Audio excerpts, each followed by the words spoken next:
अगर आज आप सरकार से सवाल पूछते हैं तो क्या आप देश के खिलाफ हो जाते हैं? और अगर आप चुप रहते हैं तो क्या सच अपने आप जिंदा रह पाता है? आज भारत के करोड़ों नागरिकों के मन में एक डर है, बोलने का डर। जैसे ही कोई करंट गवर्नमेंट की पॉलिसी पर सवाल उठाता है, तुरंत उस पर ठप्पे लग जाते हैं। देशद्रोही, राष्ट्र विरोधी, गलत सोच वाला। लेकिन असली सवाल यह है, यह डर संविधान से आता है या सत्ता से? इंडियन कॉन्स्टिट्यूशन का article 19 clause 1 sub clause A में साफ लिखा है, हर नागरिक को freedom of speech and expression देता है। इसका सीधा अर्थ है, सरकार की नीतियों की आलोचना करना कानूनी अधिकार है। सरकारी फैसलों पर सवाल उठाना कानूनी अधिकार है। शांतिपूर्ण प्रोटेस्ट, आर्टिकल, वीडियो बनाना लीगल है। ये कोई एहसान नहीं, यह आपका मौलिक अधिकार है।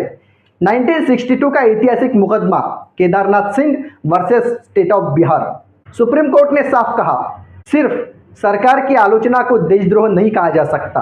अदालत ने स्पष्ट किया, जब तक हिंसा भड़काने या सशस्त्र विद्रोह की बात नहीं होती, तब तक सरकार का विरोध संवैधानिक है।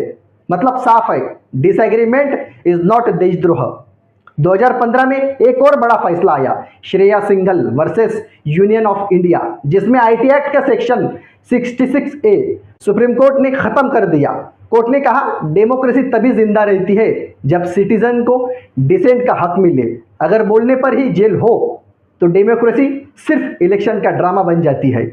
एनसीआरबी के डेटा के मुताबिक 2014 से लेकर 19 के बीच सिडिशन केसेस 98% से ज़्यादा बढ़े।